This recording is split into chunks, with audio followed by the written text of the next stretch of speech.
جو باغ فدق پہ پھدک رہے ہیں نا، ہر بات کا جواب ہے.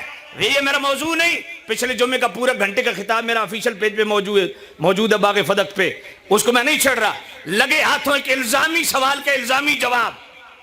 کہتے ہیں جناب سیدہ گئی تھی دربار میں، کھڑی رہی تھی 9 گھنٹے. میں نے کہا یار اچک کا لفنگا سیاستدان بھی ہو نا، اس کے پاس 10 بندے بیٹھے ہوں کو مائی آ جائے نا تو وہ کہے گا مائی صاحبہ ادھر ٹھہریے میں آپ کی بات سن لیتا ہوں، ذرا مرد بیٹھے ہیں. حیا نہیں آتی صحابہ کے متعلق یہ بکواس کرتے ہوئے؟ اور وہ سنی سب سے بڑا بغیرت سنی ہے جو یہ بکواس سن کے بھی چپ رہتا ہے. یار کیا اس دربار کی جس کی یہ رونر ہوتے ہیں اس میں مولا علی نہیں بیٹھے تھے؟ مولا حسن نہیں بیٹھے تھے؟ مولا حسین نہیں بیٹھے تھے؟ حضرت عباس نہیں بیٹھے تھے؟ بنو ہاشم کے دیگر افراد نہیں بیٹھے تھے؟ کوئی نہیں بولا کہ بی بی 4 گھنٹے ہو گئی ہے یا 9 گھنٹے ہو گئی ہے کھڑی ہے؟ شرم نہیں آتی یہ بات کرتے ہوئے؟ حیا نہیں آتی؟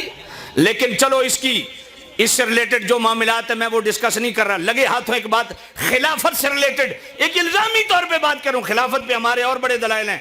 جو کہتے ہیں بھرے دربار میں گئیں، چلو جی مان لیا گئیں. اب ذرا توجہ کرنا، میں بڑی بات کرنے لگا ہوں. اگر یہ نقطہ پوائنٹ آپ یاد رکھ لیں تو ان کو کوئی اور باغ نظر آنے لگ جائیں گے، باغ فدق بھول جائے گا ان کو. پوائنٹ میرا یاد رکھنا. ان کو اچھا جناب دربار میں گئیں تو پھر مولا علی کے پاس گئیں، اے علی میں اپنا حق لینے کے لیے آئی ہوں. کہا نہیں ابو بکر کے پاس گئیں. انہوں نے کہا اچھا پہلے خلیفہ تو مولا علی ہیں. سمجھ نہیں ہے آپ کو؟ پہلے خلیفہ تو مولا علی ہے. ارے سیدہ زہرا سے پوچھو خلیفہ بلا فصل کون ہے؟ سبحان اللہ.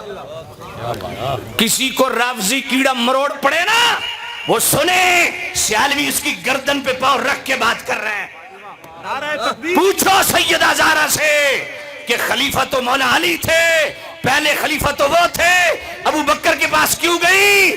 سیدہ نے بھی اپنا عقیدہ دے دیا. لوگوں میں بھی مصطفیٰ کے بعد پہلا خلیفہ ابو بکر کو سمجھتی ہوں.